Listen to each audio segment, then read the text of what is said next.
Now for the administration's point of view on several controversies that have been dominating the news, joining us from New Jersey near the President's Golf Club is Hogan Gidley, the Deputy White House Secretary. And Hogan, the economy is still booming. I think we can all agree on that. On the other hand, there's been some volatility in the stock market. What did President Trump mean when he tweeted, the fake news media is doing everything they can to crash the economy because they think that will be bad for me in my reelection?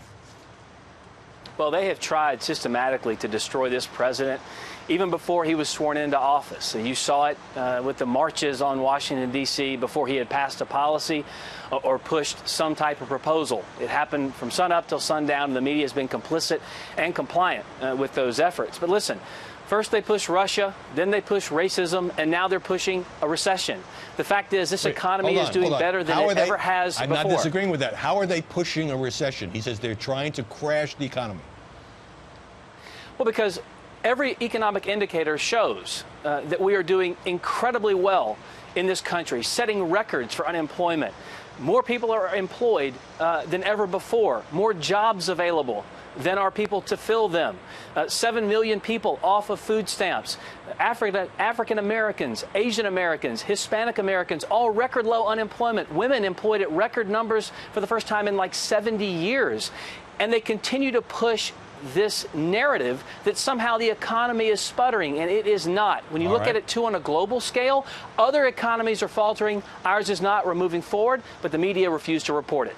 Let me ask you about a tweet this morning from the president. He said that journalism, not fake news, but journalism, an evil propaganda machine for the Democrat Party, a very sick joke. I'm going to go on a limb here and say the president is running against the media as well as the Democrats in 2020.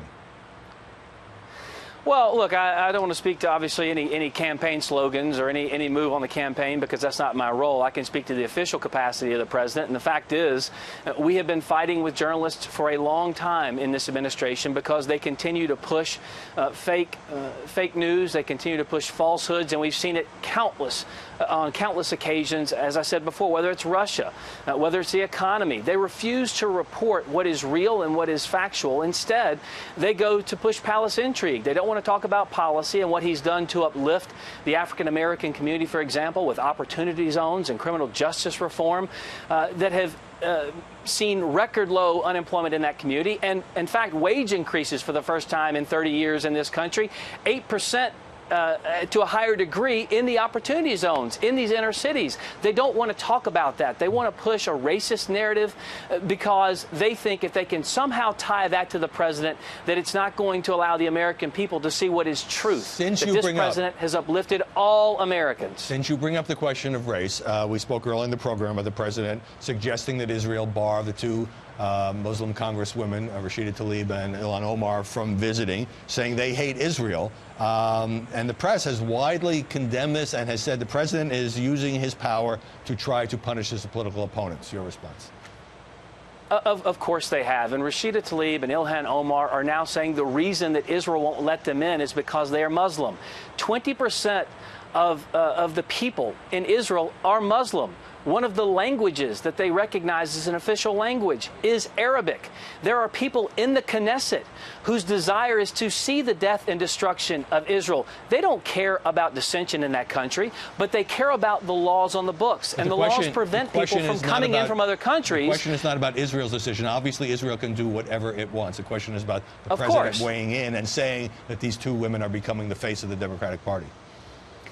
Well, yes, they are the face of the Democrat Party. No one's calling them out on it. But what matters, though, here is the media coverage surrounding it.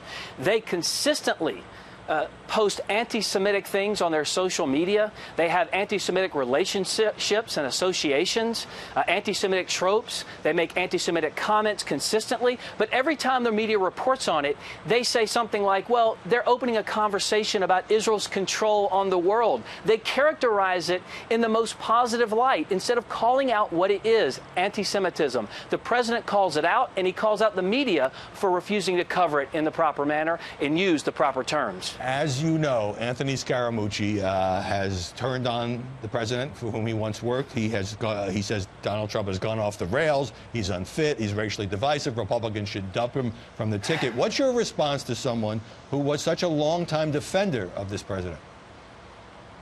Well, he was a longtime defender of the president, but he was a short-time employee, as you know. He was in the White House for just 11 days, and then he was fired. And the media still didn't call him credible. They still mocked him and derided him because he did support the president, because he did say so many glowing things. But I'll tell you what, you can watch this town, Washington, D.C., and you can watch New York City. It is covered up with people who are trying to profit off of Donald Trump's name.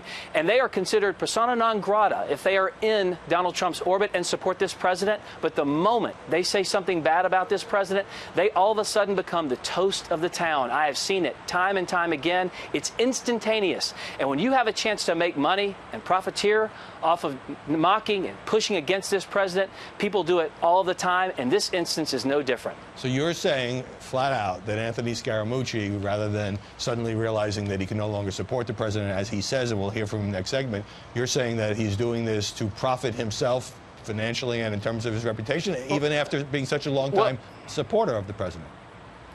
Well, only he can answer for why he's doing it. All I can tell you is I know, because I watch the media coverage.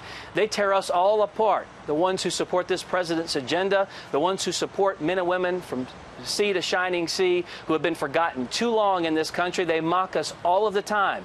But as soon as you come out of the administration, they still don't like you unless you are willing to say something negative about this president. And when they do, they welcome you with open arms and push you to the highest order and promote your agenda, because they want people that will join in their effort to destroy this president. And it seems like Anthony Scaramucci is one of those people now. All right. Hogan Gidley, we appreciate your standing out in the heat near Bedminster. Thanks very much for joining us. Thanks so much. Good to see you.